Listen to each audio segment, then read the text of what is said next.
knows that one and one make two. She can talk all this and that with a bunch of paper roses in a big straw hat.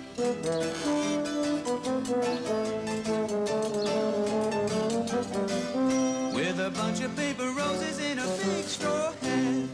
Ragdolly Anna lives on the first, second, third floor of a block of flats with the little dressmaker, the dressmaker's dummy, and White Cat. Look what I've found! Ragdolly Anna held up something round, silvery and small, which she had discovered by the corner of the skirting board. The little dressmaker looked up from her work. Oh, it's a 5-pence piece. Must have fallen out of my jacket pocket. I thought I had a hole in it.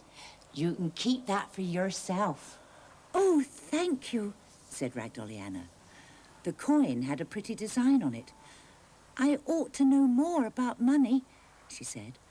I'm never sure how much change we shall get in the shop. The little dressmaker smiled. You could learn quickly if I lent you my button box. She stuck a final pin into Dummy's bodice. Then she got the button box and arranged the buttons in piles and heaps and patterns. Each button had a story to it, and it was quite hard to concentrate on taking 9 buttons away from 10 without remembering that the 10th button had come off Tommy Biddle's trousers. But Ragdolly Anna tried hard, and she soon learned to take away even quite big numbers. 11 pence from 20 pence leaves 9 pence, she told White Cat. He was sitting by the window, thinking important thoughts. Oh, who cares? He scoffed. Ha! Just as they were putting the buttons away, the little dressmaker looked up. Listen! They all listened, and there was a faint, very faint sound of music. Music that seemed exciting and alive. The sort you feel you have to dance to, even if you're 87 and have a wooden leg. Oh. The little dressmaker clasped her hands together. Oh, it's the fair. I do love a fair. We must go. All of us? Asked Ragdolly Anna excitedly. Well, no, not Dummy, because she's never happy in crowds. And not White Cat either. He doesn't care for such things. But you and I, Ragdolly Anna. I finished all my work. We'll go now. The little dressmaker looked in the housekeeping purse to see how much money there was to spare. There wasn't much, only a 50-pence piece and a few 2p pieces. But she remembered an old jam jar she kept for 10p pieces. And sure enough, there were 23 in it. And here's my 5 pence, said Ragdolly Anna. They felt quite rich. Outside it was a little chilly, and Ragdolly Anna was glad she was wearing her velvet cloak. The fair was in the park, and as they got nearer, the music grew louder and louder. Suddenly, they were in the middle of everything. Chairplanes, coconut shies, apple bobbing, penny rolling, darts. Oh, it was all so exciting. The little dressmaker and Ragdolly Anna stood for a long while by the hoopla stall. There were so many lovely things to win. Scented soaps, balloons, pencils and rubbers, a bracelet, and a lovely necklace of coloured beads. The little dressmaker paid 30 pence for 3 hoops. She threw one, it missed, and then another. Still no luck. Oh, let me try, begged Ragdolly Anna. The little dressmaker handed her the last hoop. Ragdolly Anna stretched herself as tall as she could. It wasn't easy, and the hoop was so big she had to hold it with both hands. She held her breath and threw it up in the air as high as it would go. Then she stood still and put her hands over her eyes, not daring to look. We've won, Ragdolly Anna! We've won! Look, look! It's fallen over the coloured bead necklace, exactly. The little dressmaker was excited. It was true. She had won the lovely necklace. Trembling, she looked at the little dressmaker. You have it, she said. The little dressmaker shook her head. No, you won it. She held the necklace in her hand. There were a great many beads, lots and lots of them. I know what we'll do, Ragdolly Anna. We'll divide it into 2. You'll only need a short necklace, and there'll be plenty of beads left for me. We'll do it when we get home, and then we shall both have a prize. They did well with the coconuts, too. Ragdolly Anna got one with her first try. Ragdolly Anna, how lucky you are today. They went on the flying chairs, and the little dressmaker turned rather pale at the speed of them. The roundabout they saved till the end. They only had just enough money for one ride, but the little dressmaker said she had had enough. Ragdolly Anna could hardly wait for her turn. Louder and louder sounded the music. Faster and faster went the roundabout horses.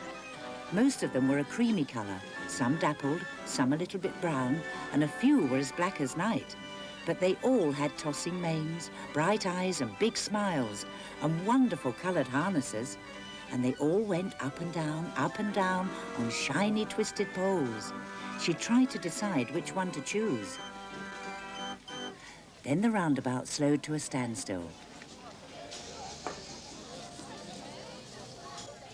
The little dressmaker helped Ragdolly Anna onto her horse. Now, mind you hold on tight, Ragdolly Anna. She had chosen a black horse with a green saddle. She had been watching him and felt sure there was something special about him. He was special too, for suddenly he began to speak, and proper words at that. Come here. You ever seen a nightmare? Ragdolly Anna nodded. She had had a frightening dream once, and the little dressmaker had told her it was a nightmare. The roundabout horse went on. Well, I'm the nightmare's good brother. See, she is in charge of the bad dreams. I am in charge of the good ones, right? I keep them in my saddle. 'Tis a kind of peculiar shape, as you may have noticed. Ragdolly Anna had noticed that there was a funny hump on the front of the saddle with a lock on it. She had wondered what it was for. Here, would you like a lovely dream? Asked the roundabout horse. They were whirling around at such a rate that Ragdolly Anna could hardly speak, so she just nodded her head instead. Right, look in my left ear, and you will find a key. Ragdolly Anna reached up to his ear. It was true. Inside was a small gold key. Hurry now, unlock the saddle box and help yourself to one of the dreams. It was quite difficult to fit the key in the lock because it was so tiny, and they were still going up and down and round, but at last she managed it. And sure enough, inside were 7 little parcels, one for each night of the week, and each one a different colour. Which should she choose? After a moment's hesitation, she picked the pink one, as it was for Friday, tonight. Go on then, swallow it, whispered the dream horse. She lifted it towards her mouth, and suddenly it was gone. The roundabout came to a halt, and there stood the little dressmaker waiting for her. It was time to go home. Goodbye, dream horse, said Ragdolly Anna. Thank you for the dream. As they came into the flat, White Cat looked at them in a disapproving way. You ought to have been home ages ago. What about my milk? And I don't want to hear about the fair. Never mind, Dummy will be interested, said Ragdolly Anna, and proceeded to tell Dummy all about it. You can have a bit of the necklace if you like. Dummy didn't say a word, but she did seem pleased. As Ragdolly Anna lay in bed that night, she thought about the dream horse. I wonder if I shall dream tonight, she murmured to herself. She started to drift off to sleep, and the room seemed to be full of bright pink roundabout horses, galloping round and round, and up and down, and on and on. Ragdolly Anna's fine and brown, standing up and sitting down. Ragdolly Anna's fine and fat, with a bunch of paper roses in a big straw hat.